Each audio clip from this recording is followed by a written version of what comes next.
Most NFL fans look at a stadium and see a football field. But when the McCaskey family looks at their new 326-acre site in Arlington Heights, they don't see touchdowns. They see a balance sheet. As of November 2025, the Chicago Bears have officially pivoted back to the suburbs. After a year of flirting with a flashy lakefront dome proposal, the state government essentially slammed the door on funding, sending the team back to the site of the old Arlington racetrack. But here's the reality nobody is talking about on ESPN. This isn't a story about where the team plays on Sundays.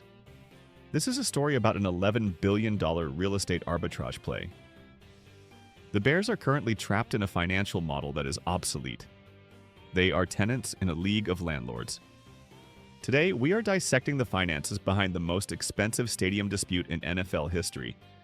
We are going to look at the infrastructure gap, the massive property tax war holding up the deal, and why the Chicago Bears are trying to transform from a football team into a real estate holding company. To understand why the Bears are desperate to leave the third largest media market in the country, you have to look at their current lease. Right now, the Bears play at Soldier Field, but they don't own Soldier Field. The Chicago Park District does. This means when Taylor Swift comes to town and sells out 3 nights, the Bears don't see that revenue.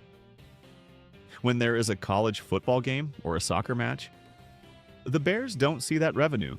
They are strictly tenants. They sell tickets and hot dogs 8 to 10 times a year, and the rest of the time, the asset sits there doing nothing for their bottom line. In the modern NFL, this is financial suicide. Compare this to the Battery Atlanta model used by the Braves, or what Stan Kroenke built with the Rams in Los Angeles. These aren't stadiums.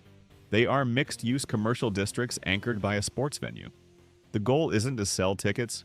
The goal is to capture the spend of a family staying at the on-site Marriott, eating at the on-site steakhouse, and gambling at the on-site sportsbook 365 days a year. The Bears aren't trying to build a stadium. They are trying to build a city. Let's look at the actual proposal on the table as of late 2025. The total project valuation sits around $11 billion. Roughly $3 billion of that is the stadium itself. The Bears have pledged to pay for a significant portion of this with private money and NFL loans.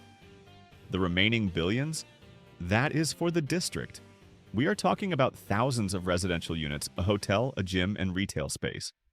This is where the ROI lives. But there is a catch, a massive one. The Bears are asking for roughly $855 million in public funds. Now, they are careful with their wording here. They aren't asking the public to build the stadium.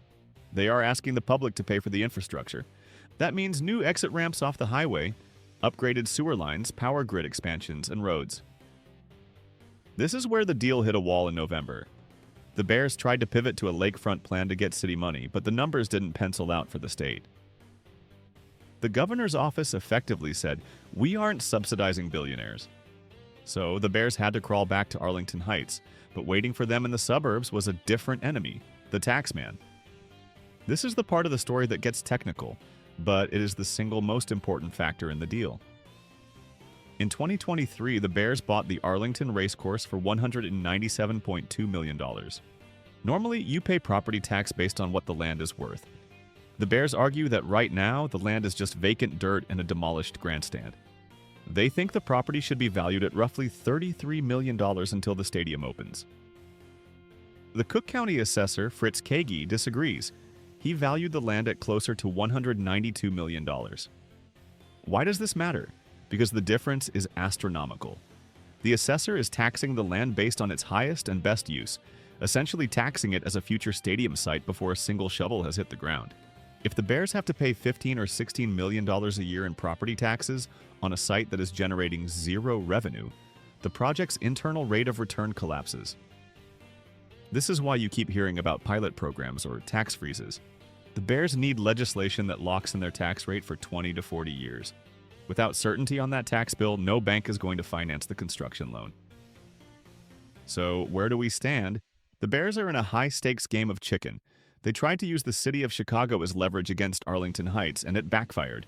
Now, they are back at the negotiating table in the suburbs, with less leverage than they had 2 years ago. But make no mistake, this project will eventually happen. The economics of the NFL demand it. The tenant model is dead. To compete with the Cowboys, the Rams, and the Chiefs, the Bears have to become landlords. They just need the taxpayers to build the driveway so they can rent out the house.